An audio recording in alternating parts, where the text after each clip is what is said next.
Okay, it looks like a tough equation to solve. And what I'm going to do is first look at the exponent. And what I mean by that, I'm looking just at the exponent because it looks really tough to deal with. I think it can simplify it though. So what I'm going to say the exponent is x to the 1 over the natural log of x. And I'm going to claim that's equal to something I don't know what it is yet. I'm going to say y. Before I proceed forward though, I want to point out that e to the x is always positive. What does that mean? X must be greater than 0. The other thing I'm concerned about is the natural log can't be 0. So I'm going to say x cannot be the number 1. All right, that's a critical thing about this. So I'm looking at this, and I want to simplify this a little bit by taking the log of both sides. And what do you get? On the right side, natural log of y. On the right side, if you took the natural log of that, the exponent would come down, 1 over ln x, and then you can get ln x over here. What's nice about this is the x is greater than 0 and the x is not 1. So these are canceling off, by the way, and you just get 1 equals the natural log of y. What does that mean? Y is e to the first power. So now I know this really crazy looking exponent is just e. So what do you get over here? You get x to the e is equal e to the x. All right? Now it's kind of remarkable looking at that, because I'm going to say, intuitively, it looks like there's only one solution to that problem, by the way. And I'm going to say, just by looking at that, I would say x would have to be equal to a. All right? Now, the problem for a lot of people is they're, sort of like, they wonder if that's true, by the way.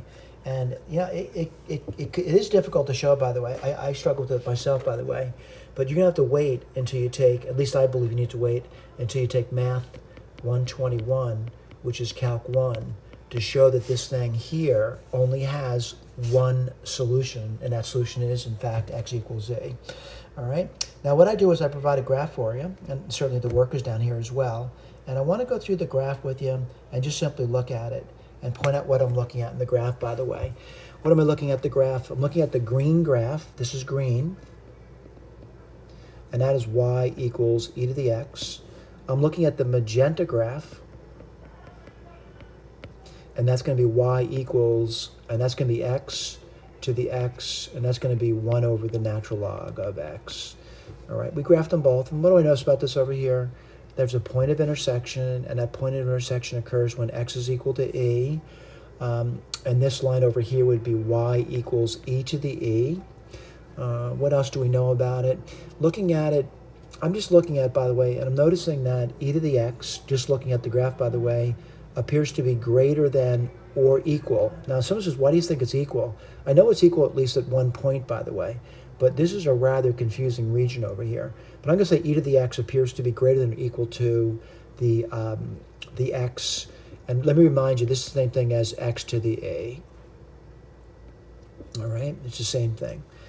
The problem is, when you take Math 121, is showing that this, in fact, is true for all x greater than 0. I should put equals 0 as well, by the way. So I'm going to say, it's not bad to do. I mean, if you take Calc 1, and you'll be able to get that when you get there. Right now, I just want to thank you for paying attention. Thank you.